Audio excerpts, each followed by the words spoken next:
Hello मित्रों, कैसे हैं आप सब। आशा करता हूँ कि आप सब कुशल मंगल से होंगे।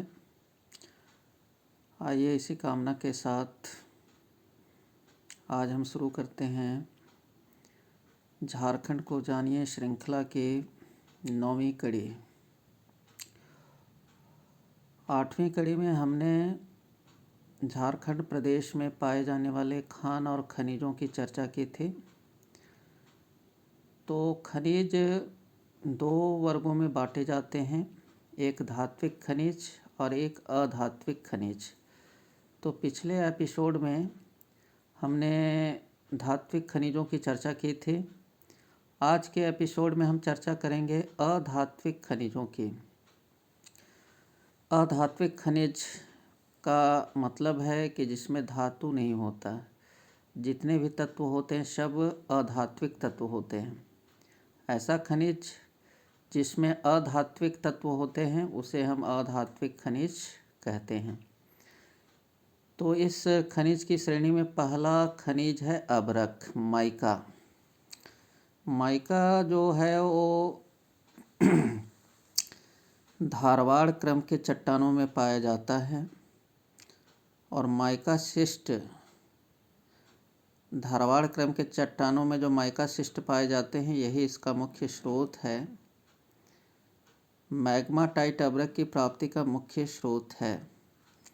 माइका शिस्ट जब रूपांतरित हो जाता है तो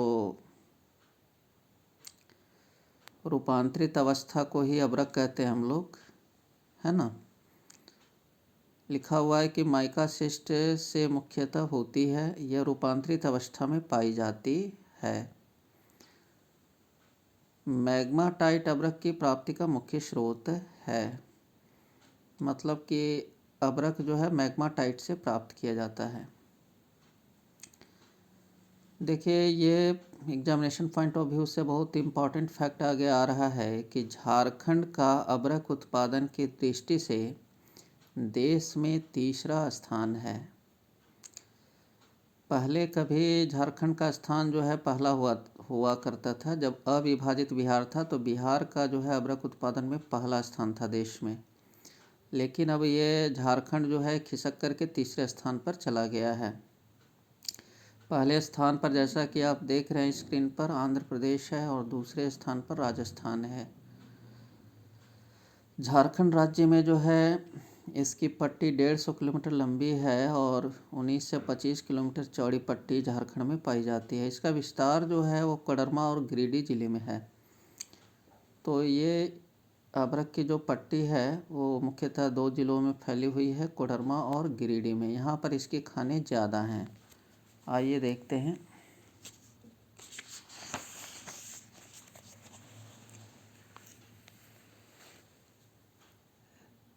राज्य में अभ्रक खनन के मुख्य केंद्रों में कोडरमा, गिरिडीह, चटकारी, डोमचांच, मसनौडी, नवाडी, चाकल आदि हैं। ये सब अभ्रक की पट्टी में पाए जाने वाले जो है ये शहर हैं, कस्बे हैं। अभ्रक जो है माइका उत्पादन का सबसे बड़ा केंद्र जो है कोडरमा के सुरक्षित वन क्षेत्र में विस्तृत है। देखिए, कोडरमा का जो जंगल है उसके नीचे अभ्रक का रिजर्व जो है भारी मात्रा में पाया जाता है और वहीं से इसका खनन भी होता है। अब आइए, दूसरा अधात्विक खनिज है एस्बेस्टस। एस्बेस्टस जो है पुराने चट्टानों में रेशे के रूप में पाया जाता है। इसका उपयोग कहाँ कहाँ होता है? रासायनिक उद्योग में, गृह निर्माण सामग्री जिसको हम लोग करकट बोलते हैं, ये इसी एस्बेस्टस का बनता है।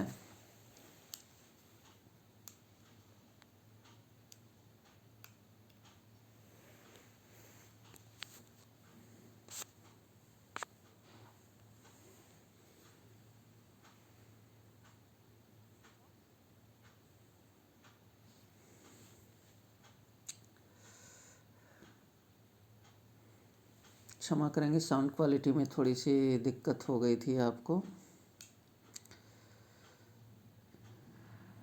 एस्बेस्टस की जो प्राप्ति है मुख्यतः सिंहभूम और सरायकेला जिले में होती है और ये जिसको हम लोग करकट बोलते हैं ये इसी एस्बेस्टस खनिज से ही बनता है। लिखा हुआ है गृह निर्माण सामग्री और अग्निशः सामग्री मतलब यह जो है अग्निरोधी होता है, अग्नि को सह सकता है। और इसके जो मुख्य खनन क्षेत्र हैं वो सिंहभूम और सरायकेला ज़िले में हैं, ये याद रखने की चीज़ है। चूना पत्थर, लाइम स्टोन जो है चूना पत्थर यह विंध्यन युग की चट्टानों में पाया जाता है। किस युग की चट्टानों में पाया जाता है ये भी याद रखने की चीज़ है। चूना पत्थर का मुख्यतः उपयोग किस किस में होता है? सीमेंट में, इस्पात उद्योग में, चीनी में, रसायन में, कागज़ एवं वस्त्र उद्योग में। और चूना का जो खनन क्षेत्र है वो हजारीबाग ज़िले में है, पलामू में है, रांची है और सिंहभूम ज़िले में है। चूना पत्थर लौह इस्पात उद्योग के लिए एक आवश्यक कच्चा माल है। देखिए, लौह इस्पात उद्योग के लिए ये रॉ मटेरियल है, इसके बिना लौह इस्पात का उत्पादन नहीं हो सकता। हमारे यहाँ जो बोकारो और टाटा स्टील जमशेदपुर में जो स्थापित हैं तो उसके लिए कच्चा जो है माल ये चूना पत्थर आवश्यक होता है। बोकारो के लिए चूना पत्थर की सप्लाई जो है यहाँ ये गढ़वा ज़िले से होती है, भवनाथपुर से। अब आते हैं डोलोमाइट। पहले ये जानिए कि डोलोमाइट कहते किसको हैं। ये भी एक अधात्विक खनिज है और जब चूना पत्थर में 45% से अधिक मात्रा में मैग्नीशियम तत्व होता है तो इसको डोलोमाइट कहा जाता है। द मोस्ट इम्पॉर्टेंट फैक्ट, यदि चूना पत्थर में 45% से अधिक मैग्नीशियम होगा तो उसको हम डोलोमाइट कहेंगे। और डोलोमाइट का उपयोग शीशा उद्योग में, कागज़, लौह, सीमेंट, घरेलू सामग्री उद्योग में किया जाता है। इसका एक उपयोग जो इसमें नहीं दिया है मैं बता देता हूँ, वह है कि इसका उपयोग कृषि कार्य में भी किसान करते हैं। अपने खेतों को अम्लीयता दूर करने के लिए, खेत में यदि अम्लीय मिट्टी हो गई है तो अम्लीय मिट्टी को उदासीन बनाने में डोलोमाइट का उपयोग किया जाता है। तो ये भी आपको याद रखना चाहिए। बहुत से फैक्ट जो हैं वो किताबों में भी नहीं मिलते हैं। अब मैं चूँकि कृषि क्षेत्र में ही कार्यरत हूँ और ये कृषि विभाग में ही कार्यरत हूँ, इसलिए इसकी जानकारी मुझे है जिसे मैंने आपके साथ साझा किया। डोलोमाइट का उपयोग किसान करते हैं जब खेत में मिट्टी की अम्लीयता बढ़ जाती है, पैदावार कम होने लगती है। तो खेत की मिट्टी की अम्लीयता को दूर करने के लिए किसान जो है अपने खेतों में डोलोमाइट को डालते हैं और इसके बाद उसमें हल चला देते हैं। डोलोमाइट का जो प्रमुख खनन क्षेत्र है वो डाल्टनगंज है। इसके अलावा सिंहभूम में भी इसका उत्पादन होता है। देखिए, एक फैक्ट और बता दें कि गढ़वा ज़िले में एक स्थान है भवनाथपुर, और भवनाथपुर में जो है डोलोमाइट की है ना खाने हैं और वहाँ इसका खनन भी किया जाता है। यह भी फैक्ट इसमें नहीं दिया हुआ है। आइए अब आगे आते हैं कायोनाइट। देखिए, ये सब कुछ ऐसे खनिज हैं जिसके बारे में आपने सुना भी नहीं होगा, तो ऐसे खनिजों पर थोड़ा विशेष ध्यान देने की ज़रूरत है। देखिए, लिखा हुआ है कि कायोनाइट क्या है? एल्यूमिनियम और सिलिका का मिश्रित रूप है। देखिए, एल्यूमिनियम और सिलिका ये दो तत्व मिलकर के है ना ये खनिज बनाते हैं कायोनाइट। इसका उपयोग जो है कांच में, सिरेमिक में, तापरोधी सीमेंट में, विद्युत में, पोर्सलीन इत्यादि उद्योगों में होता है। और एक बहुत इम्पॉर्टेंट फैक्ट आ रहा है कि विश्व का सबसे बड़ा कायोनाइट भंडार भारत में है और जो झारखंड के सिंहभूम ज़िले में है।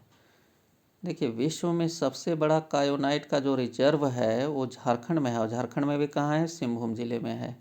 तो द मोस्ट इम्पॉर्टेंट क्वेश्चन हो जाता है ये। अच्छा, कायोनाइट का जो निष्कर्षण का कार्य है वो कौन करता है? तो ये कार्य करता है हिंदुस्तान कॉपर लिमिटेड, जो कि घाटशिला में है। ये हम पहले भी बता चुके हैं। कायोनाइट का जो मुख्य क्षेत्र है 128 किलोमीटर लंबी पेटी है, सिंहभूम जिले के सरायकेला से खरसावां होता हुआ सिखाई डूंगरी तक फैला। ये उतना याद रखने की ज़रूरत नहीं है। कायोनाइट का जो निष्कर्षण एक्सट्रैक्शन का कार्य है वो हिंदुस्तान कॉपर कॉरपोरेशन घाटशिला के द्वारा किया जाता है। फेल्सपार भी एक अधात्विक खनिज है। इसका उपयोग जो है सिरेमिक, शीशा और रिफैक्ट्री उद्योगों में होता है। यह मुख्यतः जो है पेग्माटाइट में क्वार्ट्ज के साथ पाया जाता है। राज्य में गिरिडीह जिले से इसकी प्राप्ति होती है। देखिए, इसका फेल्सपार का उपयोग जो है सिरेमिक उद्योगों में होता है, शीशा उद्योग में होता है और रिफैक्ट्री उद्योग में होता है ना। और इसका जो उत्पादन है वो झारखंड राज्य में गिरिडीह जिले में होता है। ये तो याद रखने की चीज़ है। फेल्सपार जो है ये कहाँ उत्पादन होता है? गिरिडीह जिले में। इसका उपयोग किस में होता है? तो सिरेमिक उद्योगों में, शीशा उद्योगों में। एपेटाइट जो है उर्वरक खनिज है, मतलब कि इससे है ना फर्टिलाइज़र प्राप्त होता है, उर्वरक प्राप्त होता है, खाद प्राप्त होता है। इसका उपयोग सुपर फास्फेट बनाने में तथा फास्फेट युक्त पिग आयरन बनाने में किया जाता है। देखिए, तो ये याद रखने की चीज़ है कि एपेटाइट्स जो है इसका उपयोग सुपर फास्फेट जो है उर्वरक बनाने में होता है। राज्य में एपेटाइट खनिज कहाँ कहाँ पाया जाता है? तो सिंहभूम जिले में होता है मुख्य रूप से ये। अब आते हैं हम ऊर्जा खनिज की बात करते हैं। 2 खनिजों का हमने वर्गीकरण बता दिया, धात्विक, अधात्विक। अब ऊर्जा खनिज, जिससे कि हम ऊर्जा प्राप्त करते हैं, तो इसके अंतर्गत आता है कोयला, यूरेनियम, थोरियम, ये सब आएंगे। तो चलिए चर्चा करते हैं कोयला। तो कोयला जो है वो झारखंड जो है कोयले के उत्पादन के लिए प्रसिद्ध है। और झारखंड में जो है वो कोयले का जो उत्पादन है वो झरिया से प्रारंभ हुआ था ब्रिटिश काल में। झरिया जो है धनबाद ज़िले में है। तो ये पूछा जा सकता है कि कोयला का खनन जो है वो किस जगह से शुरू हुआ था ब्रिटिश काल में? तो झरिया से। झरिया कहाँ है? धनबाद में। राज्य के प्रमुख कोयला उत्पादक क्षेत्र कौन कौन हैं? तो दामोदर घाटी कोयला क्षेत्र है। दामोदर घाटी में ये कोयला खनन क्षेत्र काफ़ी पाए जाते हैं। इसके बाद है बराकर घाटी कोयला क्षेत्र है। अजय घाटी कोयला क्षेत्र। अजय घाटी जो है ये संथाल परगना में है। राजमहल भी संथाल परगना में है। उत्तरी कोयल घाटी कोयला क्षेत्र। देखिए, उत्तरी कोयल जो घाटी है उसमें लातेहार ज़िले में सिकनी कोयलवरी है। इसके बाद रजहरा में भी कोयला का उत्पादन होता है। तो ये सब है ना, ये उत्तरी कोयल घाटी क्षेत्र में है। और दामोदर और बराकर घाटी क्षेत्र में सबसे ज़्यादा जो है ये इसकी खाने हैं। जितने भी हैं जैसे झरिया है, ये जितने भी बड़े माइनिंग सेक्टर हैं कोयले के, वो सब दामोदर घाटी क्षेत्र में ही स्थित हैं। देखिए, दामोदर घाटी कोयला क्षेत्र में कौन कौन आता है? झरिया, चंद्रपुरा, रामगढ़, बोकारो एवं कर्णपुरा सम्मिलित हैं। ये देश के महत्वपूर्ण कोयला क्षेत्र के रूप में जाना जाता है। देखिए, आगे एक महत्वपूर्ण फैक्ट आ रहा है कि राज्य के कुल कोयला क्षेत्र का लगभग 95% कोयला तथा 100% कोक युक्त कोयला इसी दामोदर घाटी क्षेत्र से प्राप्त होता है। देखिए, हमारे राज्य में जितना कोयले का उत्पादन होता है उसका 95% कोयला दामोदर घाटी क्षेत्र से ही प्राप्त होता है। और कोक वाला जो कोयला है वो 100% इसी क्षेत्र से प्राप्त हो। कोक वाला कोयला अन्य माइनिंग सेक्टर में नहीं पाया जाता है। चलिए अब आते हैं और आगे के महत्वपूर्ण फैक्ट पर। देखिए, प्रमुख कोयला जो क्षेत्र है, उत्तरी कोयल घाटी परियोजना के बारे में हम बता रहे थे कि परियोजना नहीं, कोयला क्षेत्र। तो इसमें कौन कौन से क्षेत्र हैं? उत्तरी कोयल नदी के आसपास तो औरंगा, हुटार और डाल्टनगंज कोयला क्षेत्र सम्मिलित हैं। देखिए, ये सैद्धांतिक रूप से किताबों में जो बातें लिखी होती हैं, प्रैक्टिकल में कुछ और भी होती हैं। जैसा कि मुझे प्रैक्टिकली जानकारी है, लातेहार ज़िले में सिकनी ये कोयला खनन क्षेत्र है। और ये उत्तरी कोयल नदी घाटी क्षेत्र में ही जो है ये राजहरा में भी जो है कोयला खनन क्षेत्र है। यूरेनियम, जैसा कि आपको मालूम है कि यूरेनियम का उपयोग जो है ये परमाणु रिएक्टरों में होता है। इससे बिजली बनाई जाती है, कोयले से भी बिजली बनाई जाती है, यूरेनियम से भी। यूरेनियम का जो मुख्य खनिज है पिच ब्लेंड होता है, तो ये याद रखने की चीज़ है। इसमें यूरेनियम का अंश 50 से 80% तक होता है। ये किन चट्टानों में पाया जाता है, किस काल की चट्टानों में? तो पूर्व कैम्ब्रियन एवं आर्कियन शैलों में ये खनिज पाया जाता है। उत्पादन की दृष्टि से झारखंड का सबसे बड़ा यूरेनियम उत्पादक जो है ये क्षेत्र है जादूगोड़ा। देखिए, जादूगोड़ा जो है पूर्वी सिंहभूम जिले में स्थित है और ये झारखंड का सबसे बड़ा यूरेनियम उत्पादक क्षेत्र है। इसके अलावा देखिए, यहाँ जो यूरेनियम है जादूगोड़ा के आसपास कहाँ से प्राप्त होता है? जुर्माडी, नरवा, कन्यालुका तथा केरवा डूंगरी से भी होती है। देखिए, इन क्षेत्रों को भी इग्नोर नहीं कर सकते आप, चूँकि जेपीएससी जो अभी 7th जेपीएससी का पीटी एग्ज़ाम हुआ था उसमें ये सवाल आया हुआ है। उसमें लोगों को इस तरह से चकमा दिया गया, सवाल में कहा गया कि यूरेनियम के उत्पादक क्षेत्र झारखंड में कौन कौन है। तो लिखा ऑप्शन ए में जादूगोड़ा, बी में लिखा जुर्माडी, सी में लिखा नरवा, इस तरह से ऑप्शन था, है ना, और डी में लिख दिया उपर्युक्त में से सभी। तो इसका आंसर होगा उपर्युक्त में से सभी। और कुछ लोगों ने जादूगोड़ा में ही टिक मार दिया कि जादूगोड़ा ही है कन्फर्म, तो आगे उन्होंने पढ़ा ही नहीं, जबकि जादूगोड़ा के आसपास जो गांव हैं वहाँ भी इसका खनन होता है। तो इसलिए फैक्ट को बहुत गौर से पढ़ना है और याद रखना है। आगे है फिर कि थोरियम। थोरियम भी जो है एक ये खनिज है जो कि इससे ऊर्जा प्राप्त की जाती है, बिजली बनाई जाती है परमाणु रिएक्टरों में। यह है रांची के पठारी क्षेत्र और धनबाद जिले में पाया जाता है थोरियम। राज्य में इसका भंडार 2 लाख टन है ना। थोरियम भी आणविक खनिज है, 3 प्रकार का होता है, थोरियनाइट, एलेनाइट और मोनोजाइट। ये याद रखने की ज़रूरत नहीं है। चलिए, अब इसमें एक सारणी बनी हुई है। इस सारणी में जो है अलग अलग खनिजों के कौन कौन से खनन क्षेत्र हैं ये दिया हुआ है। एपेटाइट रॉक जो है पश्चिम सिंहभूम में पाया जाता है, ये तो मैंने बताया भी था। चांदी का खनन क्षेत्र कौन है? पूर्वी सिंहभूम। ताम्रयश का खनन क्षेत्र कौन है? पूर्वी सिंहभूम। ये सब तो मैंने बता रखा है। देखिए, इसमें कुछ नए जो है खनिज आपको लगेंगे, जैसे क्वार्ट्ज और सिलिका। तो ये जो है पूर्वी सिंहभूम, पश्चिमी सिंहभूम, सरायकेला, खरसावां माने कोल्हान क्षेत्र में पाया जाता है ज़्यादातर। बेंटोनाइट, ये देखिए एक नया खनिज है और ये है साहेबगंज ज़िले में, ये याद रखने की चीज़ है।